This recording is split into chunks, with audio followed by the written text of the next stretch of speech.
बिस्मिल्लाहिर्रहमानिर्रहीम। अस्सलाम वालेकुम five class. This is our third lecture of science. We are started chapter number 8 the solar system.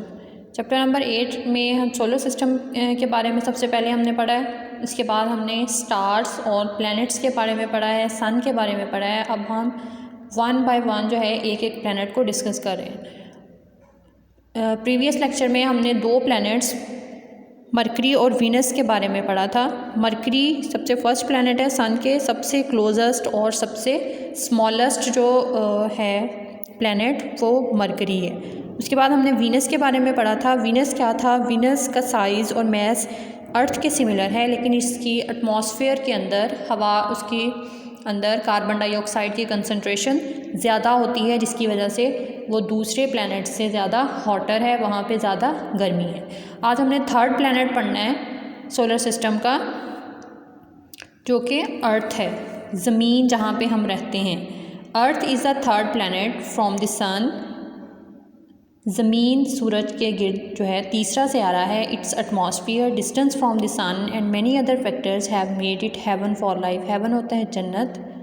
इसका atmosphere, उसकी हवा, उसका सूरज से फासला और बहुत से दूसरे ऐसे पहलू हैं जो कि इसको ज़िंदगी के लिए फेवरेबल बनाते हैं, ज़िंदगी के लिए एक जन्नत बना देते हैं। उसका एटमॉस्फेयर क्या है? उसके अंदर जो हवा है, उसके अंदर ऑक्सीजन मौजूद है, जिसके ज़रिए हम इंसान, जानवर जो है वो सांस ले सकते हैं। इसकी एटमॉस्फेयर के अंदर कार्बन डाइऑक्साइड मौजूद है, जो कि प्लांट्स के लिए इम्पॉर्टेंट है। प्लांट्स फोटोसिंथेसिस के प्रोसेस के लिए कार्बन डाइऑक्साइड को यूज़ करते हैं। और सूरज से इसका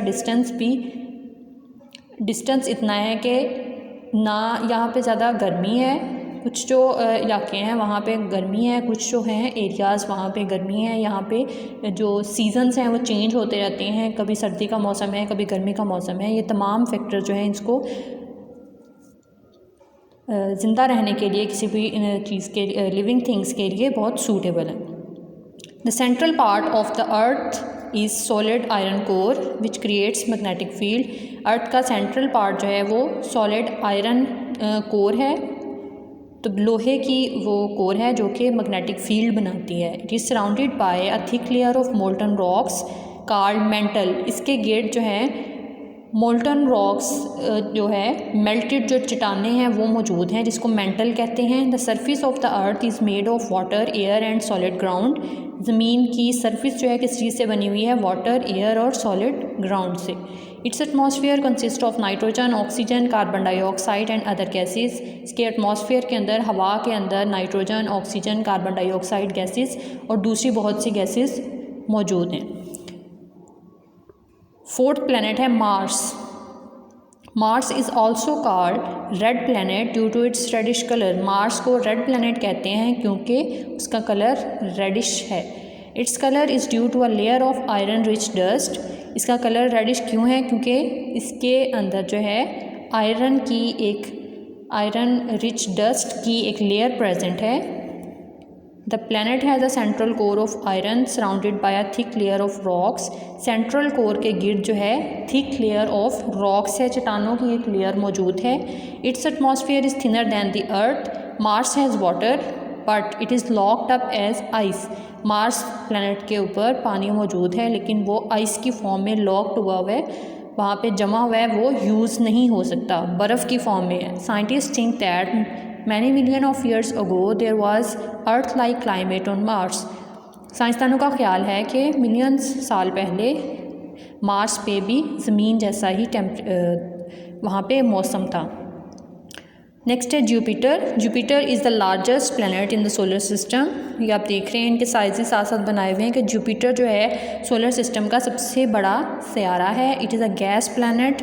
ये गैस प्लैनेट है, mainly composed of hydrogen and helium gases. इसके अंदर हाइड्रोजन और हीलियम गैसेस प्रेजेंट होती हैं। It has no real surface. इसके ऊपर कोई हकीकी सरफेस नहीं है इसमें, क्योंकि ये गैस प्लैनेट है, इसके अंदर गैसेस मौजूद हैं। The gaseous clouds create a weather including storms. इन गैस के बादलों की वजह से क्लाइमेट, एक मौसम बन जाता है, एक तूफ़ानी किस्म का मौसम होता है। Saturn is the second largest planet Jupiter के बाद सेकंड सैटर्न है, जो लार्जेस्ट प्लैनेट है सोलर सिस्टम का। Like Jupiter it is made up of gases, ये भी गैस प्लैनेट है, ये भी गैसेस से बना होते हैं, mainly hydrogen and helium. Mainly इसमें बुनियादी तौर पे हाइड्रोजन और हीलियम गैस होती है। Saturn is encircled by a thin rings consisting of billions of snowball. Saturn के गिर्द जो है एक बारीक सी रिंग बने होती हैं, बारीक सी तह बनी होती है, जो कि स्नोबॉल्स होती हैं। ये आपको यहाँ पे भी नज़र आ रहे हैं, इसके गिर्द ये पूरी रिंग बनी हुई है। These rings are over 3,02,000 kilometre in diameter. Through a telescope the planets appears beautiful due to its ring. अगर हम टेलीस्कोप की मदद से इन प्लैनेट्स को देखें तो इन रिंग्स की वजह से ये प्लैनेट जो है बहुत खूबसूरत दिखाई देता है। Uranus is also a gas planet but its composition is different from the other gas planet. Uranus भी गैस प्लैनेट है, हमने पढ़ा है। जुपिटर गैस प्लैनेट है, सैटर्न भी गैस प्लैनेट है, यूरेनस भी गैस प्लैनेट है, लेकिन इसके अंदर कंपोजिशन जो है एयर की वो थोड़ी डिफरेंट होती है। It contains methane in addition to hydrogen and helium. बाकी जुपिटर और सैटर्न में हमने गैसेस मेनली कौन सी थी, हाइड्रोजन एंड हीलियम। तो यूरेनस में हाइड्रोजन और हीलियम के साथ साथ मीथेन गैस भी मौजूद है। Due to methane it appears blue green in colour. Methane gas की वजह से इसका कलर ब्लू ग्रीन दिखाई देता है। Neptune has a core of molten rocks. Neptune के जो कोर होती है, इसका सेंट्रल पार्ट है वो मोल्टन रॉक्स हैं। Around the core there is a very cold water layer. Core के इर्द गिर्द एक ठंडी पानी की लेयर है। The top layer is made up of hydrogen. सबसे ऊपर वाली लेयर हाइड्रोजन हीलियम से बनी है। A small amount of methane gas is present. बहुत थोड़ी सी अमाउंट में जो है मीथेन गैस भी मौजूद है। Methane gives it's blue colour. Methane gas की वजह से इसका ब्लू कलर है। तो ये भी नेपच्यून भी गैस प्लैनेट है। हमने पढ़ा है जुपिटर, सैटर्न, यूरेनस और नेपच्यून, ये चार जो हैं ये गैस प्लैनेट हैं। अब हमने वन बाय वन तमाम प्लैनेट्स को हमने पढ़ा है। अब इसमें से जो मैंने कम से कम आप लोगों ने तीन पॉइंट्स जो हैं हर प्लैनेट के वो आप लोगों ने याद करने हैं। जो मैंने ये अंडरलाइन की हुई हैं लाइंस, ये आपने याद करनी है और आपने अपनी नोटबुक्स पे भी लिखना है।